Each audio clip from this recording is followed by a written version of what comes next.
Hi everyone, मैं हूं मोहम्मद नईम शफकत इकबाल। आप मुझे सुन रहे हैं QM English learning YouTube channel पर। So my dear friends, let's begin our today lesson and don't forget subscribe to my YouTube channel. So guys, आज हमारा इंग्लिश सीखने का पहला दिन है और ये जो इंग्लिश है बेसिक लेवल से स्टार्ट कर रहा हूँ। ये सिर्फ उन स्टूडेंट के लिए नहीं है जो इंग्लिश में थोड़ा बहुत जानते हैं, बल्कि ये उन स्टूडेंट के लिए है जो इंग्लिश को थोड़ा बहुत नहीं जानते और इंशाल्लाह नेक्स्ट अपर लेवल की तरफ जाएंगे और उम्मीद करता हूँ इंशाल्लाह आप आगे की क्लासेस को एंजॉय करेंगे। सो गाइस, किसी भी इंग्लिश को सीखने के लिए मेन 4 स्टेप्स की ज़रूरत होती है। अब वो 4 स्टेप कौन से हैं? 4 steps for learning English. English को सीखने के लिए सबसे पहले जो ज़रूरी चीज़ है वो है लेटर्स। उर्दू में हम इसको कहते हैं हरूफ, यानी ABC। दूसरा स्टेप है वर्ड्स, मीन्स अल्फाज। लेटर्स आपको आते होंगे तो आप अल्फाज बना सकेंगे। तीसरे स्टेप की तरफ मूव करते हैं। तीसरा स्टेप है सेंटेंस। सेंटेंस बेसिकली क्या होते हैं? जुमला क्या होता है? मुख्तलिफ अल्फाज को तरतीब में लिखकर एक जुमले की भी शक्ल देने को सेंटेंस कहते हैं। चौथा स्टेप है स्पीच और पैराग्राफ। स्पीच और पैराग्राफ। वर्ड्स क्या हैं? Cat, dog, table. ये क्या हैं? वर्ड्स। वर्ड्स आपको आते होंगे तो आप सेंटेंस बना सकेंगे। मिसाल के तौर पर I go to college. I go to college. जब ये 4 वर्ड्स मिले तो फिर जाकर एक जुमला बनता है। लेटर्स तो सबको आते हैं, वर्ड्स बहुत से लोगों को आते हैं और कुछ लोगों को नहीं आते। इंशाल्लाह मैं कुछ आप लोगों को सिखाऊंगा और सेंटेंस इंशाल्लाह मैं आप लोगों को सिखाऊंगा। जब आप सेंटेंस सीख जाएंगे तो आप खुद ही स्पीच एंड पैराग्राफ की शक्ल दे पाएंगे। कुछ अल्फाज सीखते हैं, अल्फाज के बाद जुमले की तरफ जाएंगे। मुझे, मी, हमें, अस, तुम्हें या आपके लिए क्या इस्तेमाल करेंगे?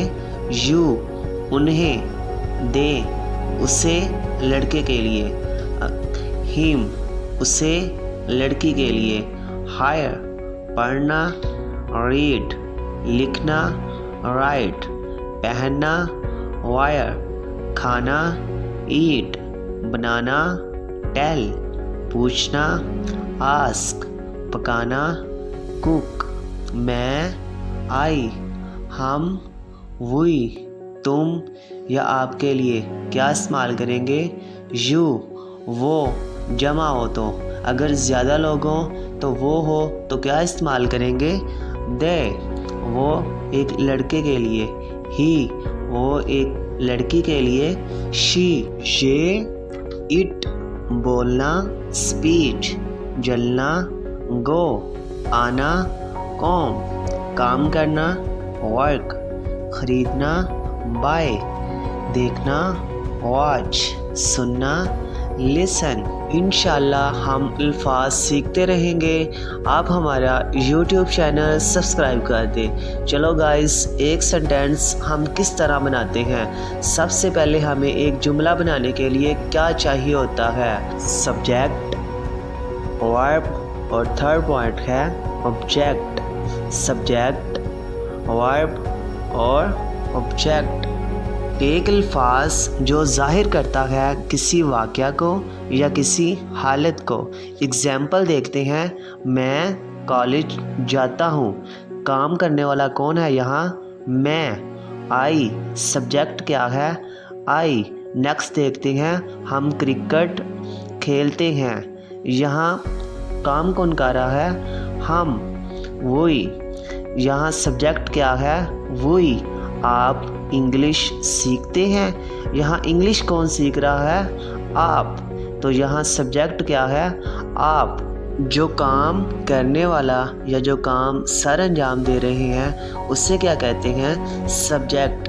अब वर्ब की तरफ मूव करते हैं। जो काम आप कर रहे हैं उसे वर्ब कहते हैं। हम क्रिकेट खेलते हैं। अब यहाँ हम काम क्या कर रहे हैं? खेलते। तो खेलते क्या है? वर्ब। हम क्या है?